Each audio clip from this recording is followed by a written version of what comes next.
Welcome to Adjust Your Mirrors, the #1 empowerment podcast show on the planet. Are you in need of motivation? Are you ready to take your personal and professional life to the next level? Then you've come to the right place. Adjust Your Mirrors. This is the podcast that's devoted to helping you see more clearly by making small adjustments. And now, here's your host, Reginald C. Allen. Hey. Thank you for tuning in to another episode of Adjust Your Mirrors. And if you didn't know, I am your host, Reginald C. Allen, thanking all of you again. Yes, we're here. The dream team is here. Family, listen, you know how we do. No time to play. Let's get right into it today. Now, have a very special guest. A very, very special guest. This person is, you know what? I'm not even going to go into all the details. I can get into this very long intro of what this person means to me, but I'm going to just let her do all this. Family, please do me a favor. Lend your ears to a very special guest. My daughter, Triniti. Hello, everyone. Hello, Triniti. Hold on. One thing you need to understand about the family, okay? If you're going to be on the Adjust Your Mirrors podcast show, you're going to have to be a little more lively. Come on. Okay. Family, please welcome my daughter, Triniti. Hello, everyone. All right. Trin, what's going on? Nothing. You look a little nervous over there. You nervous, Purvis? Yeah. Yeah, a little Pretty bit. Much. Yeah, just a little bit. That's okay. That's okay. I'm going to make this smooth because that's what I do. I make it smooth. All right. You're going to be okay. It's okay to be nervous, but make sure you bring that energy from my family. All right. So listen, Trin, introduce yourself to the family, please. My name is Triniti Wilkins, and I attend Millennium High School. Wait a minute. You're going a little too fast. Okay. Your name is Triniti Wilkins. My last name is Allen. So family, you might want to know, well, why is her name Wilkins and yours is Allen? This is my bonus daughter. This is my daughter. Okay. Go ahead, baby. I attend Millennium High School. Okay. I'm in the 9th grade. 9th grade. I am 14 years old. 14 years old. Yeah. So today, family, what we're going to talk about change, right? Acknowledging, adapting, and accepting change. And one of the reasons why I wanted to bring Triniti up here is because if anyone could understand the importance of acknowledging and adapting and accepting change, it would be my 14-year-old daughter. Now, I could have brought other people on here, but you know what? I said, nah, I'm going to interview Triniti because listen, family, despite what we think, right? We have a lot of great thought leaders and they can give us wisdom. There's nothing wrong with that. I'm not speaking against that. But listen, there's so many lessons that we can also learn from young people. Did you not know that? Here I go again as the Bible man. There's a scripture where the people were so excited and they could not believe that the children were praising God. And Jesus was like, bruh, do you not know the scriptures? Out of the mouth of babes. Jesus also went on and he told people, who among you will be the greatest is one who has faith like a child. Jesus made references to children all the time. So family, today, we're going to get some wisdom from young Triniti Wilkins. Trin. So let's go back, okay? You are from Atlanta, born and raised in Atlanta. Yes. Georgia Peach, shouty. I am. Right, all right. Mm-hmm. So how was it, when we talked to you, when your mom and I let you know, hey, you know what? We're moving to Phoenix. You really didn't have a whole lot of say-so in that matter. It was just kind of pushed upon you. How hard was it to accept that? I would say it was extremely difficult for me, especially leaving my family behind, having to build new relationships in an unknown environment that I'm not familiar with. Okay, and that's understandable. You at the time you were 12 and, you're at that stage where you're having friends and you're meeting friends and you guys are on the phone, doing all these things. I remember you being on the phone doing a little tickety-tock-tock, tick-tock-tock all day long. But I get it. You're young. You want to be around people you know. But we moved to Phoenix, right? You didn't have a whole lot of say so in that decision. We moved there. You had to accept it. What did you do to adapt? I mean, did you just stay mad forever, or did you have to adapt? I had to adapt. I had to choose for myself to change the way that I feel. So I try to look at the positive aspects and acknowledge the fact that, hey, I'm in Arizona. I'm not in Georgia anymore. I still have the opportunities to visit my family, communicate with them through social media, and I'm still going to have that chance. See, and that's the thing that we have to understand as well, family, right?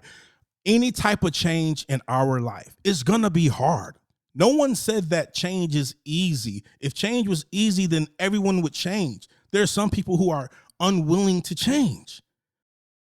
If you're going to evolve, if you're going to become the person that God created you to be, you have to change, and you have to accept that it's going to be hard, right? Anyone telling you anything less than that, they're lying to you. Change is hard. It goes up against what you really want to do, because what you really want to do is nothing.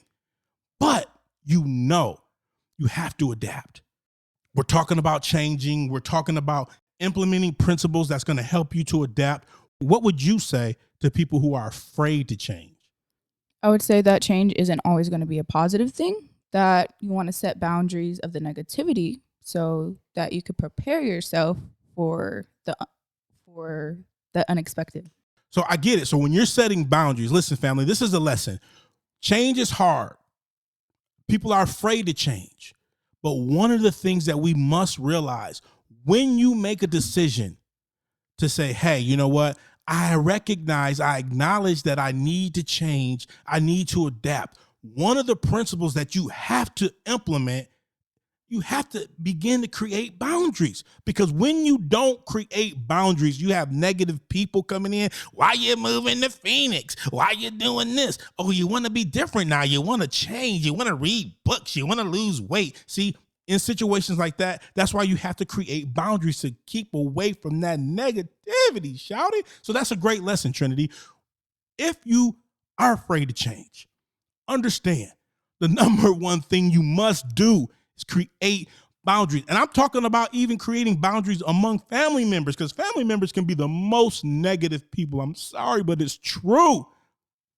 Family, create boundaries. Okay, so check it out. Created boundaries. You made up in your mind, hey, I don't have a choice. My mom and dad, they're tripping. Atlanta is beautiful. Might not be all the sunshine, but it's beautiful. I've been here my entire life, but now we're moving out to the West Coast where there's scorpions and coyotes. But you know what? I'm going to adapt. I've made up in my mind that I'm going to adapt. I'm going to embrace. So then you get here, you move to Phoenix, you go to school. A few months later, we hit COVID. Bam. Now you went from moving to a new place, starting to make friends, and now you're doing school online where you're not even socially active with some of the people that you've met out here. Explain that transition. How hard is that? I definitely say that it was extremely hard. It was simply stressful, overwhelming, unmotivating, and it's hard to communicate and connect with those people, especially when you're not physically there to connect with them. And I'm glad that you're honest, because you said I really wasn't motivated, which is probably why I was getting all those calls. This is Millennial School. Your daughter has not checked in school today. Yeah. Yeah. Because you weren't motivated, right? Mm-mm. Yeah. I mean, and I get it. So what did you do? What did you do to snap out of it and say, you know what? I know I'm bored. I know I'm not motivated. I have to complete these assignments. What did you do? I would message friends, FaceTime them.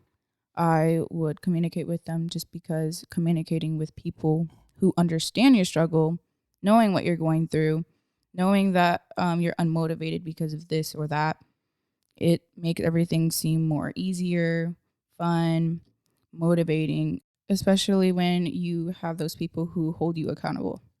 See, that's it. So family, listen to the two lessons that we've received already. Number one, change is going to be hard, but we're going to have to adapt. When we adapt, the first principle we have to implement, we have to create boundaries. You can't change without creating healthy boundaries. Number 2, dude, you're not doing this thing by yourself. You have to begin to implement accountability partners, man. Your circle of friends, that is imperative to your success as a person. If you're just around a bunch of negative people who don't want to go anywhere, listen, if you're around 5 negative people, you're the 6th person. So create those accountability partners, all right? Triniti says she created boundaries. She says she created a team of people that can encourage her, that could keep her accountable when she feels like giving up. And those are the same lessons that we need too, family. So Trent, what would you say of people who are afraid of change? I would say give yourself opportunities to prove that you can achieve your dream, your goal, your desire, whatever you want to say, can become your future reality. Give yourself a chance. Give yourself a chance. Too many times, even as adults, we don't give ourselves a chance, an opportunity to be who God created us to be. Okay, you made some mistakes. Okay, you failed at some things. You got a couple of marriages under your belt. Okay, guess what? You can still move forward. You have a couple of business ideas that didn't come through. It's okay. But what's not okay is you not betting on yourself. You not giving your own self a chance. This used to be a song, Give Peace a Chance. You ever heard that song, Triniti? No. Okay. It's an old song, right? I think it's Give Peace a Chance or Give Love a Chance. But I'm telling you, family, give yourself a chance, okay? Number 1, create boundaries. Number 2, create a team of people who can make you accountable. And number 3, give yourself a chance. Shout it. So Triniti, listen, the final question of this interview. I'm thankful that you were here. I know that you were a little nervous, but you're doing good. When you hear the term adjusting your mirrors, what does that term mean to you? When I hear the term adjust your mirrors, I think about the time and how I felt coming here to Arizona. I felt angry. I felt upset, sad, but I realized that I can't keep living that way. So in order for me to realize what Phoenix had to offer, I had to adjust my mirrors. Adjusting your mirrors mean embracing new challenges, embracing everything that's offered to you in that moment. So to me, adjusting your mirrors, all about embracing change. You've been around me too long. Sounds like something I would say, Triniti. So, Trent, is there anything else that you would like to say to your classmates? Would you like to give a special shout out to someone? I just want to thank my friend Andrea for being there for me. And thank you for having me on the show. Okay, so family, you know how we do. I need you guys to make sure you subscribe. You tell him, her, him, she, he, we. Let everybody know about the Adjust Your Mirrors podcast show. And until next time, be empowered. Thank you for listening to the Adjust Your Mirrors podcast with Reginald C. Allen. Be sure to visit the Adjust Your Mirrors private Facebook group and don't forget to follow Reginald on Twitter at Reginald C. Allen. Please remember, when you're listening on iTunes, leave us a 5-star rating review. Until next time, be empowered.